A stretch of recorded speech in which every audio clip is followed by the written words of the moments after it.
Welcome to the Great Detectives of Old Time Radio. From Boise, Idaho, this is your host, Adam Graham. If you have a comment, email it to me, box13@greatdetectives.net. Follow us on Twitter at Radio Detectives and become one of our friends on Facebook. Facebook.com/Radio Detectives. Today's program is brought to you in part by the financial support of our listeners.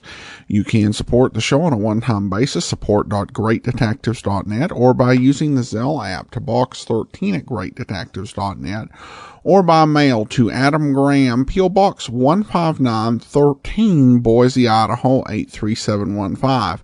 Or you can become one of our ongoing Patreon supporters for as little as $2 per month. Just go to patreon.greatdetectives.net. Well, now it's time for today's episode of It's a Crime, Mr. Collins. The original air date, March the 25th of 1957, and this one is The Green Stoplight.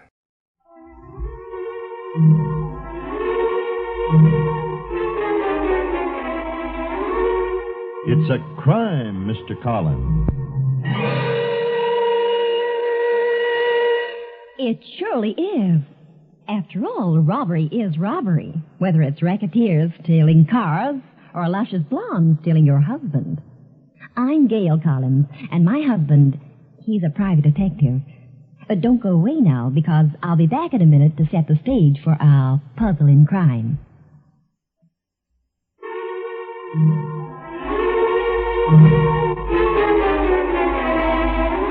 It's a crime, Mr. Collins.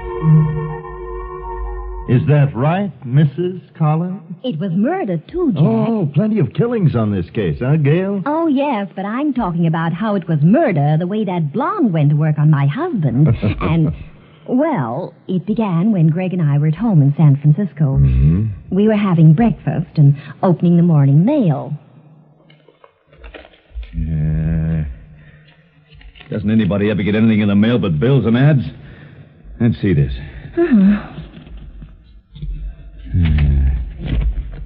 Here's a bill you neglected to pay for a full year. It's a year old today. Oh, my gosh. What'll you tell them? Oh, just send it back and write happy birthday. Oh, Greg, now really? Okay, we'll pay him.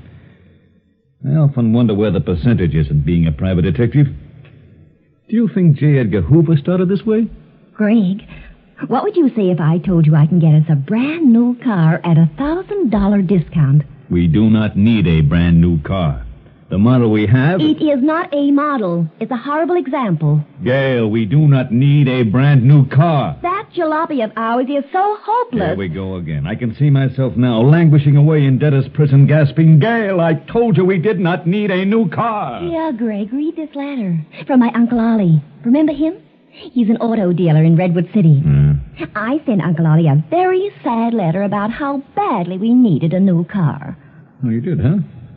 You never told me about it? But of course I didn't. You're not the sympathetic type. You'd never have understood. Here. Uncle Ollie says that for us, he'll beat all the usual discounts they're giving now and save us $1,000. $1,000 off? If you could do that, I'm Bing Crosby. Let me see. That's what he said, all right. Save you $1,000. Hiya, Bing. How's every little thing? Greg and I grabbed a weekend bag, a box of Havana cigars for dear old Uncle Ollie, and we were off to Redwood City in a cloud of exhaust from our old jalopy. Just outside the town limits, we stopped at a drive-in. A streamlined blonde was behind the counter. What'll it be, ma'am? Oh, just coffee, thank you. How about you, Greg? Yeah. What'll you have, Dream Boy? Dream Boy? You're the subtle type, aren't you? Yeah, how'd you know? Well, what will you have, Dream Boy? I think I'll have it. Greg! I think I'll have a glass of milk, that's all. You don't need milk, man. Not with that Marlon Brando physique. Believe you me. I'm going to have trouble with this one. What's your name? Lulu. That's quite a head of blonde hair you have today, Lulu. Now you might have steals deposit bottles. Now put your order in. Coffee and milk, huh? Mike, draw 1, 2.5. Mike's the Spanish type. See the omelet on his shirt? That's what I like about you, Greg. When we're out together, it's one sophisticated rendezvous after another. Here's a check. 20 cents. Cup of coffee and a glass of milk. Huh, that's what I like in a man. Throw your money away. Live dangerously. See you in a minute. Don't go away, handsome. You just changed on my plans. Get that smile off your face, Greg Collins, or I'm leaving you right here and now. I've got the fare to Reno, you know. Been saving it in a secret bank account just for a moment like this. She's just having fun, Gail. Help me. Greg! Oh, that man that came in. He's bleeding. Yeah. He's going to fall. I've got him. You put that chair under him, Gail. That's it. Stealing my car.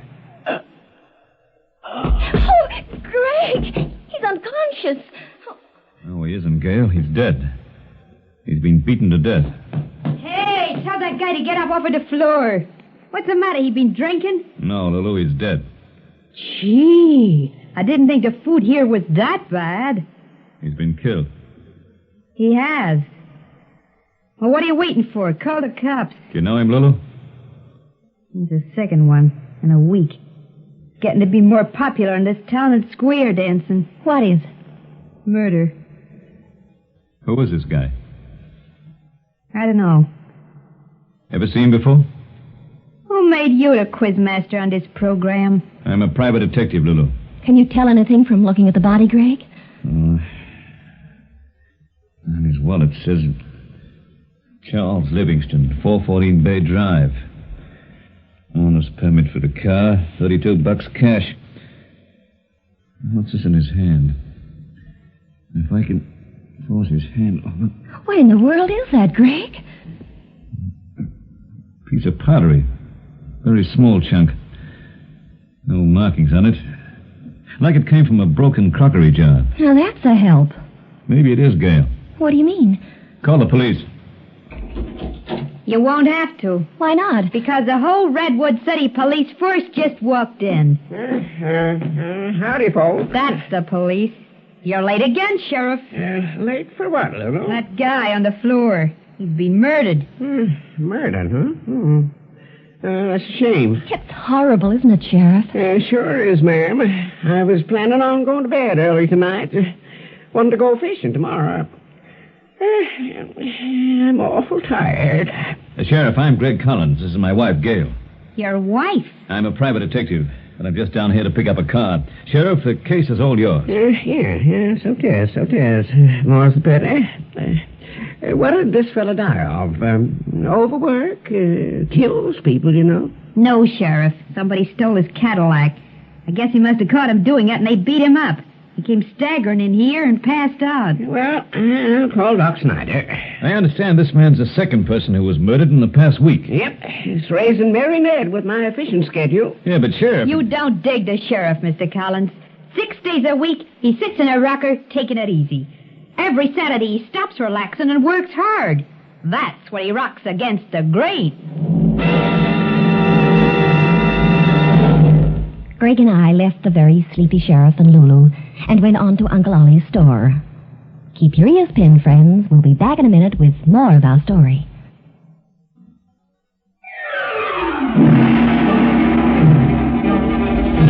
At Uncle Ollie's place, sure enough, he had a brand new shiny car waiting for us to drive away. There it is, kiddies. And it's all yours. A turquoise blue convertible. Uncle Ollie, you're an angel. Just get it straight from the factory, Uncle Ollie? That's right, Greg. Just came off the Rattler from Detroit. Oh, let me sit at the wheel. Go right ahead, Gail. Maybe Greg would like to. Where are you going, Greg? Just moseying around. Hear about the stolen car and the murder, Uncle Ollie? Yeah. It's odd for this town. It's usually very quiet here. Greg, oh, you must sit at this wheel. It's wonderful. Oh, and look at the upholstery. Who's the young fellow in the back, Uncle Ollie? Oh, that's Harry. Works for me as a salesman. Fills in when I'm out. Hey, Harry, come here and meet my niece and her husband. Okay, Ollie. Harry's been working on the new sign. green spotlight. See it outside? Clever idea, huh? It's a green traffic light. See, but underneath it says, stop. Buy here. Best car bargains in California. Harry, this is Gail Collins. Howdy, And shake hands with her husband, Greg. How you doing? Well, I'm very proud of my uncle. Employing a salesman like you makes quite a staff for you, Uncle Ollie. Thank you, ma'am. And I'm happy to be working for your uncle. He's a darn nice guy. Like your new car? Oh, it's wonderful, Harry. Come on, Greg. Let's hit the highway in it. Make out the papers, the check. Ollie's already got our plate. We're not hitting the highway yet, Gail. Why? I'd rather stick around a while, play guessing games. About that corpse back in the lunch wagon. We signed all the papers. Greg made out a check, and the brand new car was ours at a terrific saving. There wasn't any place to stay in that giant redwood tree area, but a very small hotel. So we dug in there for the night. Just about half a mile from Uncle Ollie's place. We were getting ready to go to bed. Well, here we are, broke and tired. Hey, what in the world are you up to? Why are you putting your coat on? I can't stand it, Greg. I've got to go outside and take one more look at that car. Oh, it's just unbelievable. Brand new. Gorgeous. Oh, and all mine. Now, go to bed, Gail. It's late. You can stare at it all day tomorrow. Oh, just one look, Greg. Okay. Come on. Where's my top coat? Oh, here. Right, let's go. It isn't every day a girl gets a car like that, Greg. Yeah. It isn't every day somebody steals it either. How beautiful. What did you say? Exactly where did you park that cocktail lounge on wheels, chum? Right here, by the cottage. Well, I thought I know you did, but it's gone, huh? But that's impossible. An hour ago, we parked it here. Yeah, so we did. In fact, I scolded you for nearly scraping the fenders on those rocks there, remember? Well, turn in an alarm. Where's the phone? The phone, chum, like the man explained who runs this motel, is in his office, which is closed after 9 p.m. You gotta go down the road into town. Well, fine thing. Somebody steals our brand new car. Just quick like that. And who's with me? The best private detective in America. At least so he tells me. And what does he do? He stands there. This doesn't call for acrobatics, Gail. It calls for brains. And that, my sweet, is where I come in. Well, genius, you stand there and think. Me, I'm going for the police. I'm going to get a hitch in this car that's coming. The great hitch you'll get in that percolator. That's a Model T Ford, chum. And 5 will get you 10. It doesn't even get up this hill. I'll bet it does. Watch. See? I told you. He made it. Stop! Stop the car!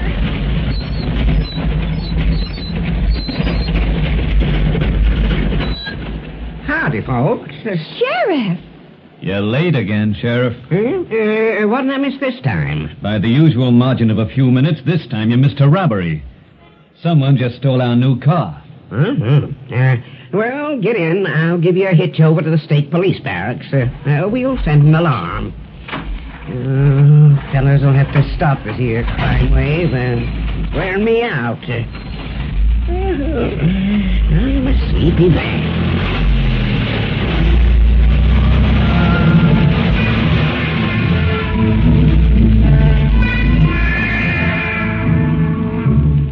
We reported the stolen car to the state police.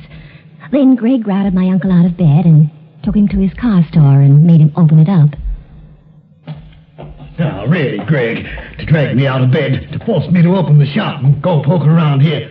I don't like it at all.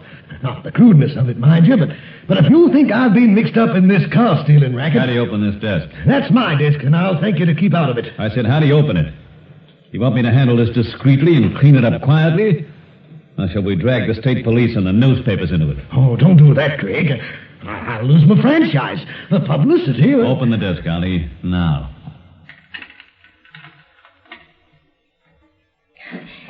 Greg, what in the world are you looking for? A little jar. A little jar? Of what? It's not in here. Open Harry's desk. I'll do no such thing until This is the you last tell time me. I ask you, Uncle Ollie. The sheriff should be working on this case, not you. The sheriff? Are you kidding? If there was ever a more useless guy... All right. Here's the key. Open Harry's desk.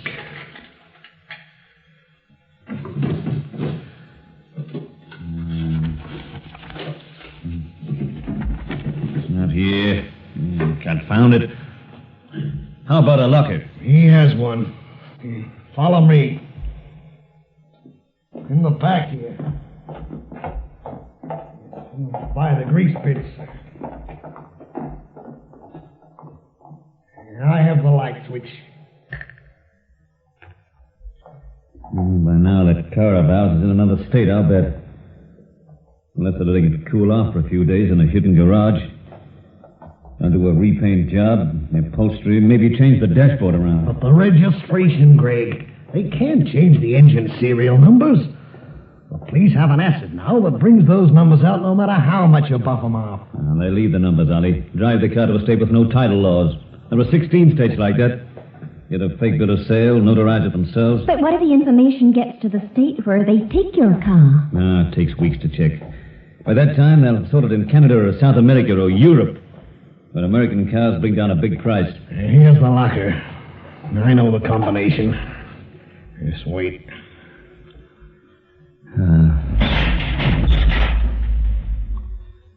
Let's see what Harry's got here. Old shoes. Rags. Aha. This is it. This little jar. When'll I open it? What is it? What's in there? When the man came into the lunch wagon, he mumbled his car was stolen. After he died, I found a little piece of crockery in his hand. Same kind as this jar. When your charming young employee, Harry, shook hands with me, Ollie, I noticed his fingers were stained with a black substance. It wasn't until our own car was stolen that I suddenly realized what this was all about. The stain on Harry's fingers was the kind you can't get out. Not dirt or a smudge, but deep in the skin. Comes from handling a chemical. The stuff that's in this jar. This is mercury. Mercury? Mercury is kept in a pottery jar, usually. And one of his little-known uses is for stealing cars. How? Come on. We're going to pick up his assistant first. His assistant? Yeah, the luscious blonde at the diner, Lulu. Now, where's your car? Right over here.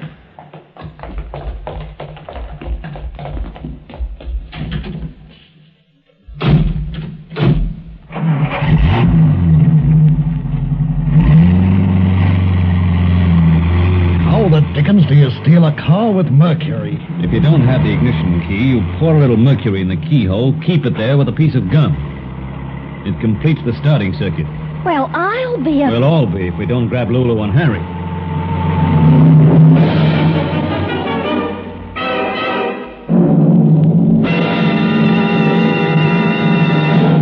It's just as well my nerves are good. In just a moment, we'll bring you the climax of the case.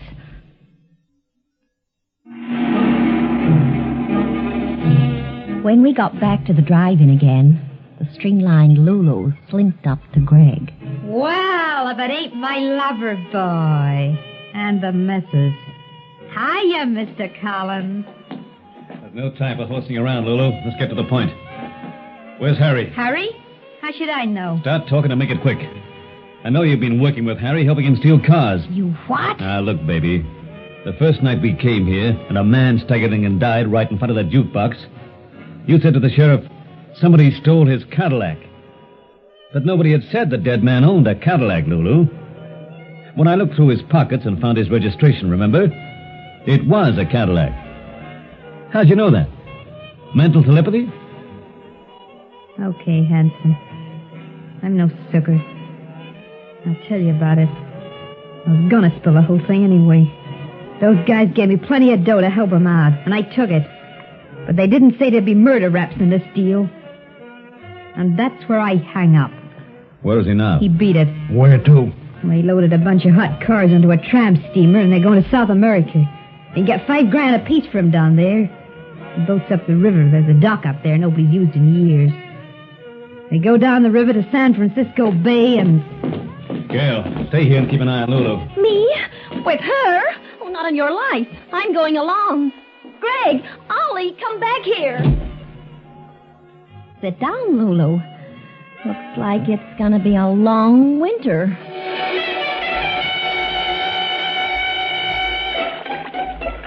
That must be the tramp steamer out there, Greg.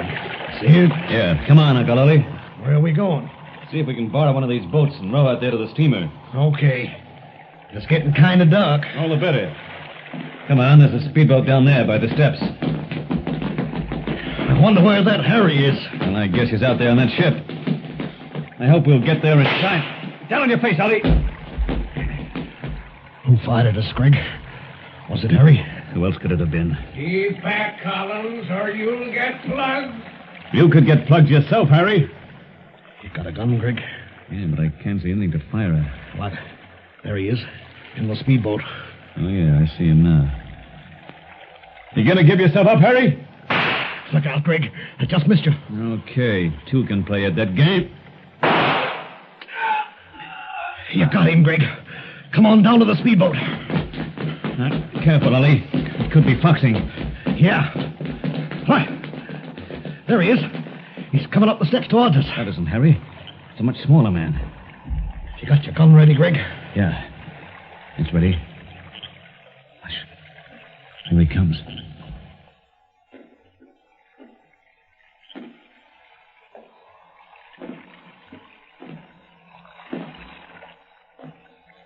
Howdy, folks. Sheriff. Evening, Mr. Collins. Ollie. Where's Harry? Lying back there in the boat. Did I shoot him? No, missed him by a mile. I don't get this at all. Not at all. Nothing to it, Bub. You see, as you know, I like to take a nap every afternoon. Oh, well, sir, this afternoon I moseyed down to the dock. Seen this speedboat. They got a very comfortable bunk in her, I can tell you that. Well, sir, I stretched myself out and went to sleep. I'd still be sleeping down there if it weren't for that gosh darn shooting. It woke me up. So I sat up, found that fella Harry popping off fireworks. So I says to him, "How can a fella sleep with all that noise?" Well, sir, he says something I won't repeat, count of my being a gentleman. So I bopped him one on the beezer. Started quite a ruckus. You mean for once you're on time, Sheriff? I was Johnny on the spot, Mr. Collins.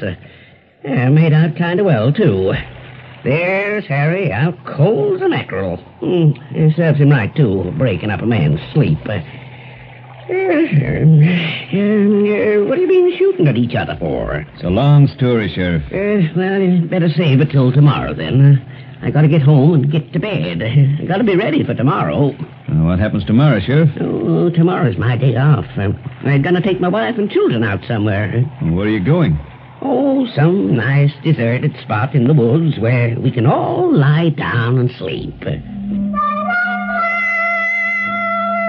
After the sheriff dumped Harry into the county clink, Greg came back to the lunchroom, where I was watching Lulu. Say, handsome, Yes, Lulu? Here we go again. could I have a picture of you? What for? Well, I'm going to jail. I figured it'd be nice to hang on the cell wall. It'll be my last order, huh? Yeah. Then we walk over to the sheriff's office. What do you have? Just coffee. Milk. Still a big spenders, huh? Okay. Draw 1, 2.5. You don't seem to be too unhappy about going to prison, Lulu. Me? Oh, I don't mind. I was wondering where to spend my vacation anyway. Now I'll have a private room, 3 meals a day, and a gorgeous view of the river, all for free. They, find your car on that tramp steamer? Yes, thank goodness. We'll drive it back to San Francisco. Lulu, tell me, what was your connection with this auto stealing racket? I was the spotter. And what, pray tell, is a spotter? When the mob gets an order, Gail, for a certain type of car, the spotters check the highways till they sight one, see? Then they tip off the gang. And they heist it away. Somebody must have ordered a car like ours. And I must say they're a lovely taste. Mrs. Collins, Yes, Lulu. I guess Well, you're kind of sore at me for pitching at your husband that way, huh? Well, Lulu, not really. I always say men are men and women are women. And for fun and games, you can't beat that combination.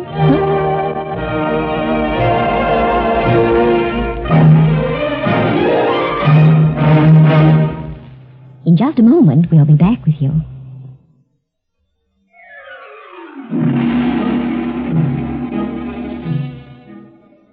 Well, folks, Gail and I hope you enjoyed our adventure, the Green Stoplight. So be sure to visit us next time for another puzzle in murder. For where there is crime and romance, there you'll find Mr. And Mrs. Collins.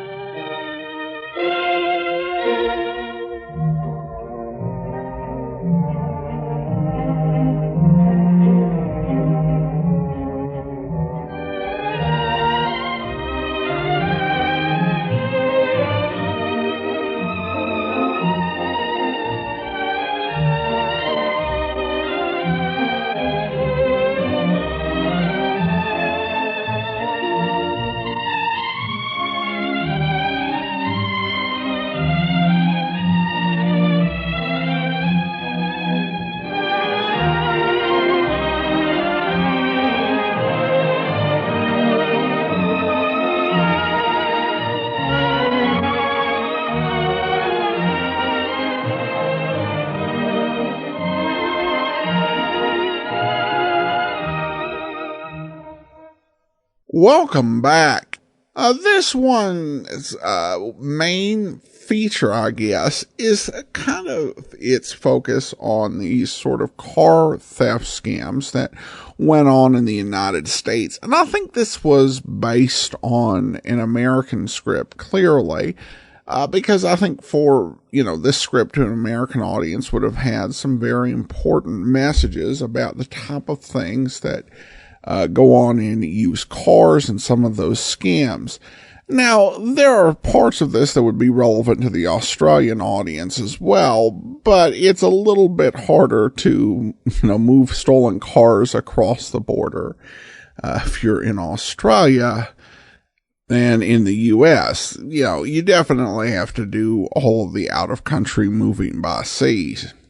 Other than that, it was probably a little bit unremarkable. But at any rate, we turn now to listener comments and feedback, and we have this from Bill, who writes in regarding the first episode. I'm willing to give this series a go for now. The first episode of a series is always a little rough because they have to explain the premise while telling the story at the same time. I'm hoping it starts to smooth out. Well, I think there are some better episodes ahead, and I appreciate your comment, Bill. And I do want to go ahead and thank our Patreon supporter of the day. Thank you to Doug. Doug's been one of our Patreon supporters since June 2015, currently supporting us at the rookie level of $2 or more per month. Thank you so much for your support. And that will do it for today. Join us back here tomorrow for Rocky Jordan. Next Tuesday, another episode of It's a Crime, Mr. Collins. In the meantime, send your comments to box13 at greatdetectives.net. Follow us on Twitter at Radio Detectives and become one of our friends on Facebook, facebook.com/Radio Detectives. From Boise, Idaho, this is your host, Adam Graham, signing off.